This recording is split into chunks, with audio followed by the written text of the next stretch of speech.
Hello and welcome back to CG Rated Books. I'm your host and your channel guide, Charles Gregory. Yeah.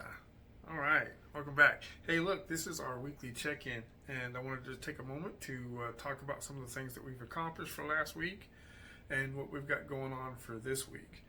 So, we've already knocked out, I guess, 3 or 4 videos from last week. We did 2 booktube tag videos, and we also did a Word-Oddity, which is a very interesting one. I actually like that one, and I received 2 recommendations to finish the book and then do all of the Word-Oddities from that book in a single video. So we've got one more coming up for next week. We just finished reading The London House, and that one has five, and it's more of a vocabulary list this time. So we'll get around to that.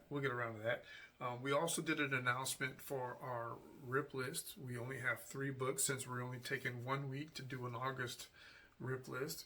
And that's, of course, currently started off with the first book. Book number 1 is the City of Ember, with Jean DeProw. Then we moved on. We're going to be moving on to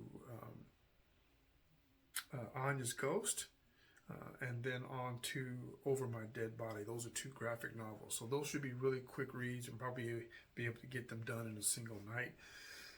The small challenge will be the City of Ember, which is going to be pretty much our only novel, actually, for this whole month. But it's a small book, and it's not very lengthy. However, this is a saga. This is a member of a saga. So I don't normally do series, but since I grabbed this one and reading book number 1, I'm more than likely am going to hold up the interest and read the other 3 that go along with it. So expect to see those in the upcoming RIP list coming up. But that's going to be our only novel for the month of August as far as our reading list. And then also last week I gave you a notification. I didn't get a chance to attend any of them because most of the Bookish Texas, those are our book event calendars events. They usually all occur, or the majority of them occur over the weekend. And I work over the weekends pretty massively, pretty heavily, lots of hours over the weekend. So there's not a lot that I do personally over the weekend. So I was unable to attend any of those events. But we will continue to announce Bookish Texas calendar events moving forward, just in case any of you guys are nearby or traveling or would like to be able to attend any of those events. We're going to make sure that we keep those options open and available for you. If there's more information you want about them, feel free to drop a comment, and we will reach out to you and drop you some more detailed information. A lot of the information will be in the comments, in the description, the description of this video. And if it's not in there, just drop a little line if you need some more information. All right, so that was last week. This week we're going to talk about a couple of things, and it's going to be kind of a short video for our check-in this week. But first thing I would like to mention are some of our channel updates. So 2 things that we're going to be making just a little bit differently, and that's the Word-Oddities. We're going to be doing all of them into a single. I like the idea of doing them individually because it makes it easier to search the individual word for that one specific, and it keeps the videos short. However, I'm finding out that it makes sense to do all of the Word-Oddities from the same book in the same video. So the videos will be a little bit longer depending on how many Word-Oddities are encountered. And there's a set process and a template that I've got now that I will be able to work through with being able to present those to you as well. And then, of course, the other thing that we did was we changed one of our playlists. So with the book reports that we do, on the book reviews, book reports, however you want to say it, we're going to separate the graphic novels from the regular novels. So all of the illustrated novels that we'll be doing reviews for will have their own separate playlist. And then all of the regular traditional style novels will have their own playlist so that they are also easier to find. So if you have a specific interest over either one of those types of videos, then you'll be able to find them in a single playlist and not have to search through by title or search through that long list of combined traditional and graphic novel reviews in the same playlist. So we'll separate those. So far, that's the only changes that we've done, but be prepared. There will be some more moving forward as far as the types of videos that we'll be releasing, the content that we'll be releasing, and the manner in which that we will release it. But so far, those are the only two changes for the list. Now, remember, our current rip list is City of Ember. We are currently reading that. I did find out over the weekend, I think Sunday night, I finished the London House. And started in on the City of Ember. So next day or two, we should be able to get the City of Ember done. And then the rest of the week, we will be working on those two graphic novels. And of course, those videos, once we move on to each one of the books, we'll give a little quick short video to let you know that we are finished with one book and moving on to the next. Let's see. Upcoming vids for this week. We've got our check-in today, and then we will be doing the Word-Oddities list for, I got ahead of myself earlier, the Word-Oddity list for the London House 5. And like I said, it's more of a vocabulary list. I think they were neatly placed. They did stump me just a little bit, but it wasn't because they were incorrectly used. They were just words that I were unfamiliar with at the time, and just would like to have a little bit more information on them. So I'd stop reading and look them up. So anytime that I do that, that's the one thing that will qualify a word as a word oddity. And so we'll move forward with that. 5. So that video might be a little bit long. We will give you the sentence that the word was found.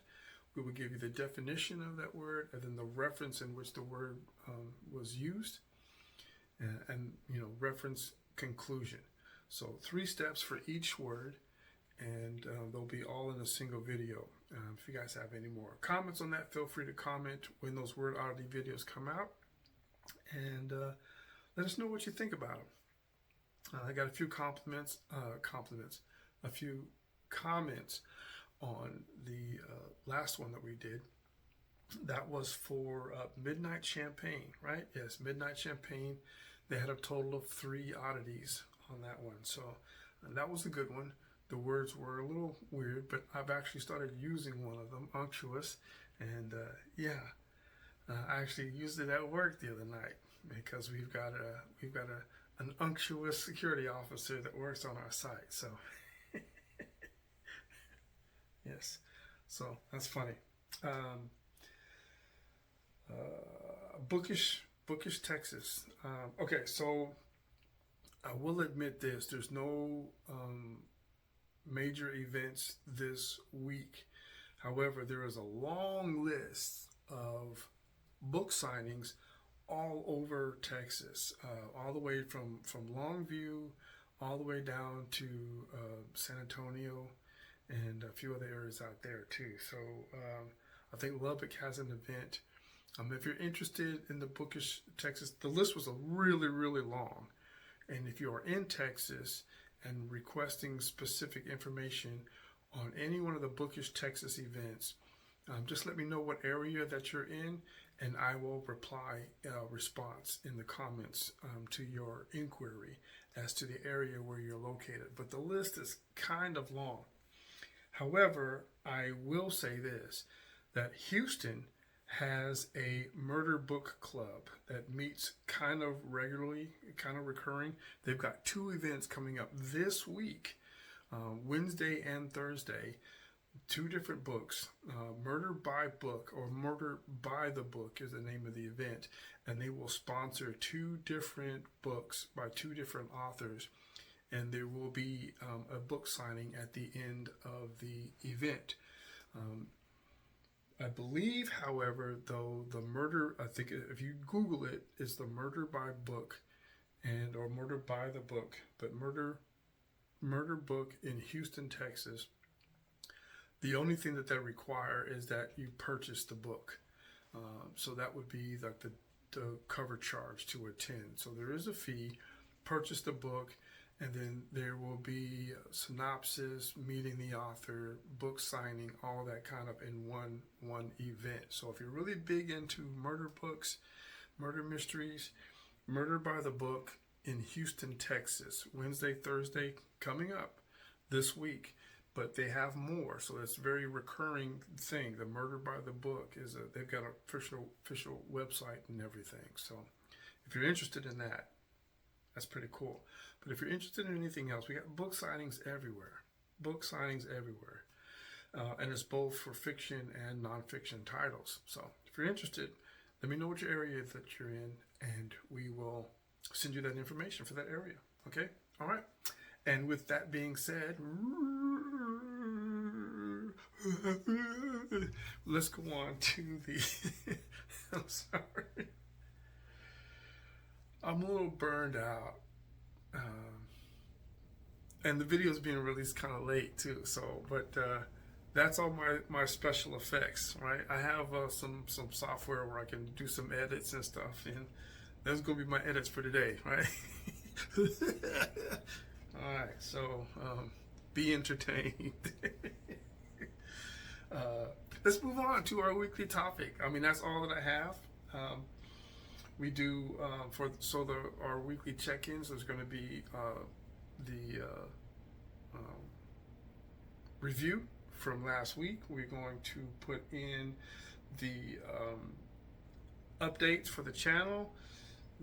Talk about the rip list, upcoming videos, and then of course Bookish Texas, and then on into the weekly topic. And the weekly topic voted on by my you guys are great. I put up a poll, and I was struggling with 3 different topics, and requested some input on which topic we would talk about this week, and y'all voted, and I was like, oh, they're participating.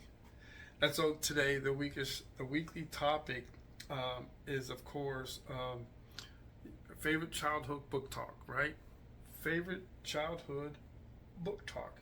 So we've got a series of only 4 questions this week. But if you ever participate in any of the polls and you see what topic that we're going to talk about for each week, and you have a specific question, just pose it inside the comments of the announcement, and it'll be on our community tab on the channel. You'll be able to find the weekly topic for the week, the posting for that, and whatever the posting is, if I post the title, know what it's going to be, or if I post a poll and you select or vote on the poll, then just add a question in there, and we'll select the questions from there, and we'll add them into our weekly chat. Okay, all right. So, all right, favorite childhood book talk. First question, how old were you when your appreciation for books began? How old was I when my appreciation for books began? How far back can I remember? Well, I don't have an exact age or time frame, but it was around the 6 years to 11-year-old time frame. And to be honest with you, my mom was the main supporter for that, right? It just we had all kinds of events. I mean, books were like really important when we were growing up. We were assigned reading in high school and junior high. We were had story time in high school. Did story time at the libraries, not high school, but grade school, And so story time has always been a big thing for me. But my very first appreciation was when my mother started buying us books, and I don't know, I grew fond of them. So anywhere between 6 and 11. I know it's a 6 year. That's a big span, but I don't have like an exact time moment that I realize I love books. I love storytelling. I don't have that exact time frame. So 6 to 12, 6 to 11. Let's say 6 to 11. Question number 2: what started your appreciation for books? I guess I got ahead of myself. Library story time. To be honest with you, we would when we played a lot as a child. We were outdoor kids. I was a Creek kid. I played a lot, but there were times where we couldn't, get outside to play. Weather, or just wasn't home. I was raised in a single-parent home, and a lot of times I spent a lot of time on the go. My mom usually worked for the government for as far back as I can remember. She was a civil servant, and we'd go downtown a lot. We would, come close to the city, and of course, the only thing that you can do mostly in a city as a youngster was visit the central library, right? So we spent a lot of time in the library, and no better time or no better way to, if you're really not even into books, because there was a lot to do in the library. The library was a fun place to be when we was kids. But they would always you'd go to the library and there'd be story time. And you'd go sit down in a group, and they'd have popcorn, and you'd sit there and you'd listen to them tell stories. That was one of the biggest reasons that got me interested in wanting to be around books, being down at the library, hearing stories, getting an opportunity to look around the library, learn how to use the card file. See, nowadays, learning how to use the card filing system at the library, that was crazy. It was crazy because you had that huge, that chest, giant. You had to go through all the drawers. You had to pull the drawer open. You had to search through all the cards to see where your book title was, and had to figure out what the catalog number was, and then you had to go look for it. And then in some libraries, you actually had to pull the card, and you can give it to the librarian, and she'd go get the book or something. And so if you'd go to the card file and the card wasn't there, it's because they didn't have any copies, right? It was already checked out. But the library was like played a humongous role in my appreciation for stories and my appreciation for books. I have a conflict a little bit with books, because I love hardbacks, but hardbacks are not as easy to transport as the paperbacks. And so even though I have an appreciation for a hardback book or hardcovered book, I would usually go for the paperbacks because they were just easier to carry around, easier to stuff into your backpack, But something else that got me interested and drew my attention to books were, of course, picture books. And don't laugh. I was a kid, right? So picture books, like Dr. Seuss. Now, but also there were books that actually had like stories in them, but every few pages there'd be an image, a drawn image, or probably a computer printed image, but almost looked drawn, right? I loved having a little bit of story, a picture, a little bit of story, a picture, because the pictures would help my imagination in picturing what was going on in between the pictures, right? In between what was being said. And so picture books, oh my gosh. I don't know if you guys remember, it just now popped into my head. Y'all remember pop-ups when you would open up the book and the whole image would just, unfold? and you lay it out, and the whole picture would just end up be a castle and a guy going. And then some of them actually had, you'd flip the pages and they had little tabs in it, and you could move the tabs, and the characters would move on the page.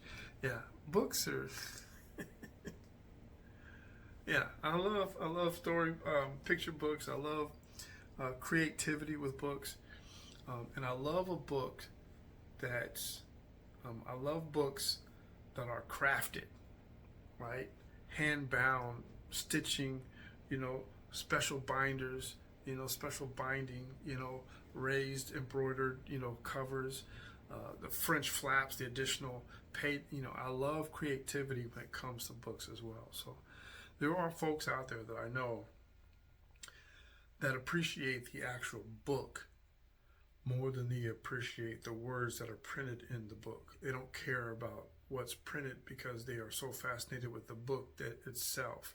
I'm not that far gone, but I know that there are some out there that have a strong appreciation, and there are probably some books out there that that are handcrafted that cost quite a bit of money, right? So when you're thinking about stuff like that, it gives you kind of goosebumps, because I love things that are crafted with perfection, right?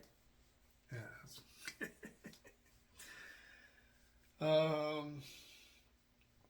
Okay, so what are some other additional things that you remember about your bookish youth? Okay, all right. Encyclopedia Britannica, all right? We had the complete, as a matter of fact, they would, every so many years, they would release another volume, right? Another collection. And we would update. My mom used to update. We had the whole collection, and we've had them for a long time. And the funny part about it is I wouldn't just use them. We got them because of school studies. So I don't know if anybody else remembers that, but the encyclopedias were they were a sale item, right, for students in school. Right? We didn't have Google back then. We didn't have internet where we can just go and type in stuff and do our research on the computer all the time. We had microfiche. You had to go to the library and use this little film to be able to find out old things about history back then. We had Encyclopedia Britannica where you had to go home and then you had to look out which binder that you needed. I need this volume, O, because I need to research stuff about Oregon, right? And you would go through there and you would pull up. I remember those, and they're huge, heavy, thump your brother in the head, books. And sometimes we were kids, so sometimes we would use them as ladders. If I remember correctly, we had 3 volumes of the Encyclopedia Britannica, and they were on a shelving system. And so you would take the oldest volume that you have, and you would take 4 or 5 of those books, and you would stack them in front of the bookshelf so you can climb on top of them to get Encyclopedia Britannica. Boom! All right. Did I put something on you? Did I put something on? Tell me, did I put something on you? How many people remember Encyclopedia Britannica? All right. There were other brands. That's why I say Encyclopedia Britannica, because that was the brand back in the day, right? Yeah. What else? High school reading assignments. Oh, come on, right? All through junior high, and actually towards the end of grade school, but mostly through junior high and high school, you had stories like To Kill a Mockingbird, Catcher in the Rye, Old Man in the Sea, Tale of Two Cities. You had all these books, all these vintage classics that you were assigned to read. And you had to force yourself to read them. There were some people back then that actually liked to read and enjoyed it, and they'd come back and you would try to gleam off of them. Did you read it? Oh, let's go. Yeah, can I sit with you at lunch today? they'd be asking them questions about this stupid book. And then they came out with Cliff Notes. Cliff Notes. But high school reading assignments, man. High school reading assignments. Oh my gosh, when you think about it too. And there was a couple of years that I went. So I went through junior high through Vacaville, California. I was staying with my mom. And there was a year when we were actually allowed to pick. We were given a number of titles, and we actually ended up having to pick. I think we had like 3 different titles. You got to pick one of these books and read them, and then we had to do book reports. But there were times where we actually were assigned to read books over the summer. So even when you got a break, you know, and you're thinking summer is the time you go swimming and you go play, you know, minor league baseball, little league baseball. Yeah, I was in the little leagues. You'd play sports and you'd do all the different kinds of things and go visit your 2 homes.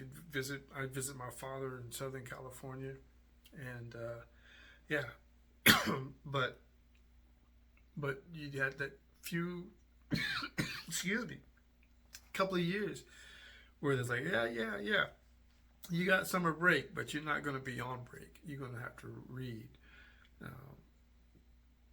So yeah. Anyway, in Vacaville, I think I mentioned this in another video. I think it's inside the library tag video. We used to walk to the library, so that's a huge memory of mine as well. It was a long walk, and into downtown Vacaville, and we lived in the residential area right around. There was a penitentiary up there, right outside. Actually, the penitentiary is right across from the Little League field. Yeah, it had all these criminals staring at the kids across the street. Anyway, we would have this long walk. We used to walk to school because we did not. Where we lived was outside of the bus route, and so we ended up having to walk. I mean, we walked a couple of miles, I guess, because we were too far. We were in the right district. We were going to the right school, but we weren't close enough or far enough to ride on the buses. We were inside this one little area where we had to walk to school. But anyway, we were used to walking anyway, so we would walk to the library, and we would have to pass.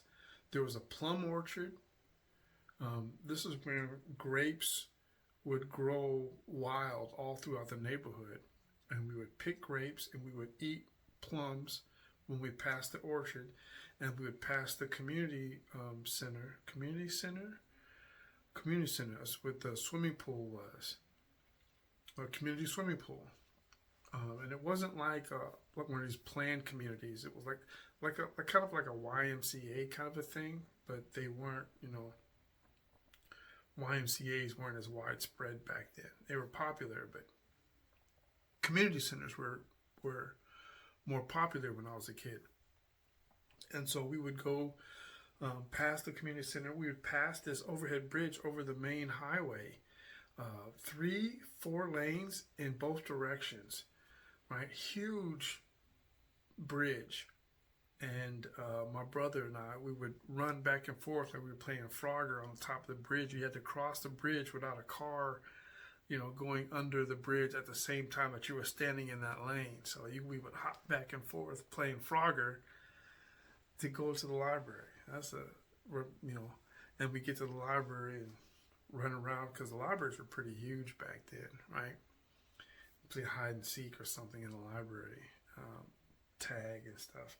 So a lot of memories centered around the library. A lot of universities. And then of course we got older and moved to Texas, and the Fort Worth Central Library is probably the largest library at the time. They've recently closed it down. Now the central library still exists here, but it's a small. They don't have that. It was 3 or 4 floors. There was an underground passage into an arcade section. It was downtown Fort Worth. Huge, huge library. Huge library. They had music chambers. They had audio chambers where you can go in there and listen to music. You can actually check out audio CDs and tapes. Yeah, tapes and CDs, cassettes. And they had these little cassettes and CD players. And you can check it out and go into the room and play it with the headphones and just sit in there and bob and play. The library is. I spent a lot of time in a library when I was a kid. So yeah, that's just a few, just to name a few of my childhood bookish memories, right? My bookish youth. And then I guess the last question we have up here, question number 4, was which books do you remember from your youth and which was your favorite, right? 2-part question. So I don't know if you guys remember, because my mom really did like us having books and stuff like that, but she didn't like us being exposed to derogative things, negative things, delinquent things.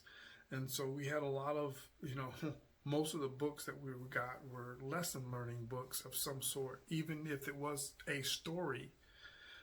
So we used to have like a whole collection of Aesop fables. Right? Exactly. Aesop fables, right? And so to this day, I still remember a lot of the stories, like the Fox and the Grapes and stuff like that. The Boy Who Cried Wolf, and all of the different tales that were in this collection. And it was they were pretty huge books. They were kind of thick, but it was a collection of these. And I think it was like the one that we had like 3 or 4 books in it, or volumes. And Aesop fables, man. Aesop fables. Grew up on that a lot, man. A lot of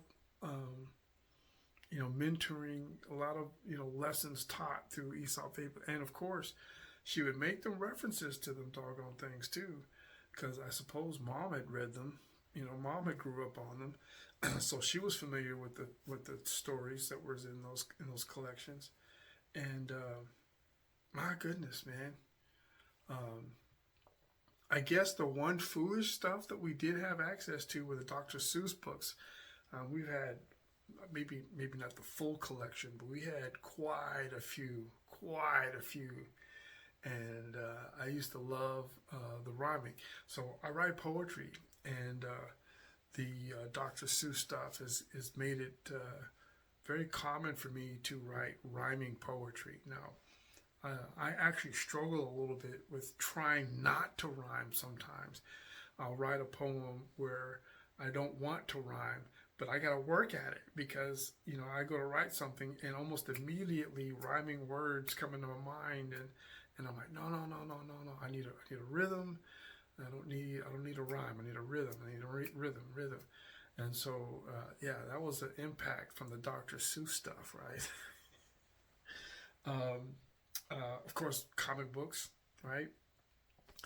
Really big on comic books, but that was the superhero comic books. Spider-Man, Batman, Superman, right? And it's so funny now because nowadays the comics are coming out with superheroes that were probably, popular or known at least back then.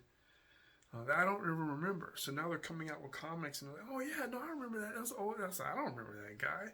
Who's this guy? I don't remember this guy. But comic books was really big with me growing up as well too, which is kind of the reasons why I want to lean away from them when I do my graphic novel stuff, because they've got comics that are literally more graphic novels now than they are comic books. So, but we do have, and I think I'm going to visit. We've got several comic book stores here in nearby where I live. And I think I might start paying attention to them and taking some time and going to go check them out, because I'm pretty sure they'll have some graphic novels in there as well too. So yeah, so yeah, that's anyway. As far as my favorite, it's gotta be Call of the Wild. It's the one that I always come back to. I always think about it, and I've mentioned it several times in a couple of other videos that I've done. Call of the Wild is my all-time favorite youthful story, because I was young when I was first introduced to it, and it was my first, can you say full-length short story? Does that make sense? It wasn't a 3-page short story. It wasn't a short story. It was, for me, it was a book. It was a novel, but it was a children's version, a shortened version. It's not this. It wasn't movie length, right? You know, I can go out and find the book now, and it's this big 200-300 page book, and I don't remember it. No, it was a childhood book, the version that I read when I remember. And as a matter of fact, I have at least had a copy of it, and I'm hoping that I still do. And we're going to find out. We're going to find out within the next couple of weeks. I got something really big that's unfolding for me. And if it unfolds and everything works out the way that it's supposed to, then I will be able to take everything that I have in storage out and find a place for it where it can stay for as long as it wants to stay. And I'm like really excited about it. So if that's the case, I hope I find this book in that pile. I hope it's not damaged. I've been hearing some horror stories about recovering your property from storage. So anyway, and I think the guy's name is Jack London. I believe it's Jack London. I'm hoping it's Jack London, because I don't want to be wrong about it. But the Call of the Wild, the original copy was, I remember it. I remember it was written like in the 1900s, like early not my 1900s, because yes, I'm a 70s baby. I was born in 71. But no, oh man, that's down. I can't search for it there.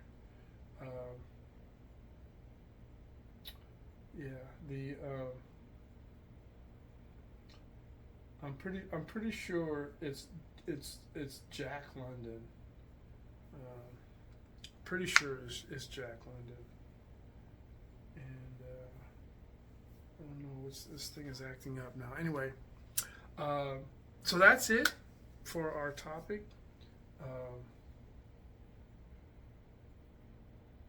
Oh, you know what?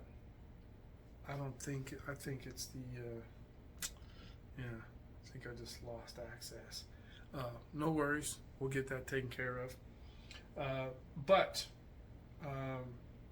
our channel reference for this week is John over at Must Read More. Very humble guy, huge passion for reading books, both fiction, nonfiction, wide variety of stuff. He's new to the community. Go on out there and visit with him. One thing I really, really do love, and this is one thing that I think it's kind of important when it comes to the BookTube community, is he replies.